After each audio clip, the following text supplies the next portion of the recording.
outside the organization and must engage even political opponents with robustness, but through respect.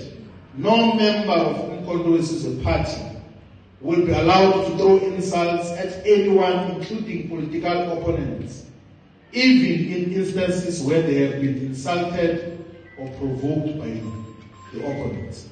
It's one of the principles that is going to guide how the organization is, but that is substantiated in the Constitution.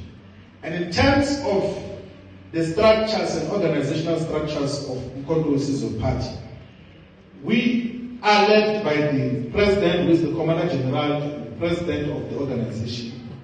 And then there will be a structure called Royal House, which is comprised of the kings and queens, the recognized kings and queens, which will be an advisory structure which will interface with the organization through the president and commander general. And then analyze that.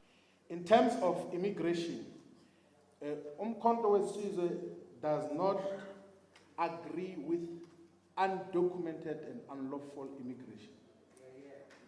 We do not associate with it. We think that in the process of pursuing the pan-Africanist, the pan-continental integration of the continent, there has to be documentation of everyone else so that we know who is who where. So the pan-Africanist commitment is not shifted. We are of the view that the continental infrastructure, the economy, the people, the cultures must be integrated. But we are not for undocumented movements of people, because that might threaten the security of each of the constituent parts which are going to pursue the African integration agenda. So so Pan-Africanism does not entail anarchy. Pan-Africanism does not mean that we must just live as if there is no order. There has to be order. There has to be clear guidance as to how do we integrate in terms of the economy, in terms of how do we benefit collectively as black people in the African continent from our common economic resources and heritage in terms of what happens. Call it democracy. It is better in our conferences that we've been having.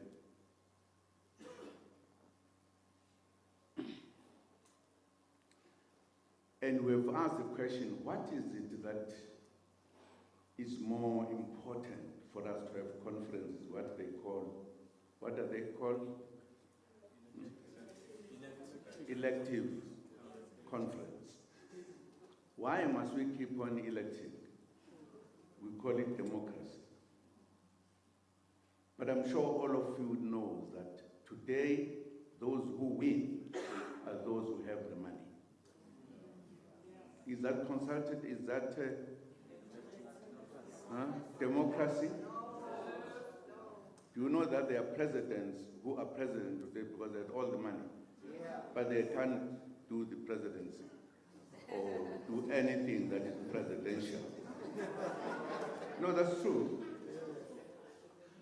It has become a business, not even a proper business, corrupt business, where people take money, pay to elect so and so. One of the things that those who are behind those who have money have done, if you get elected, they think you are not doing what they want. They then give money to your comrades without you knowing, that pay people to be able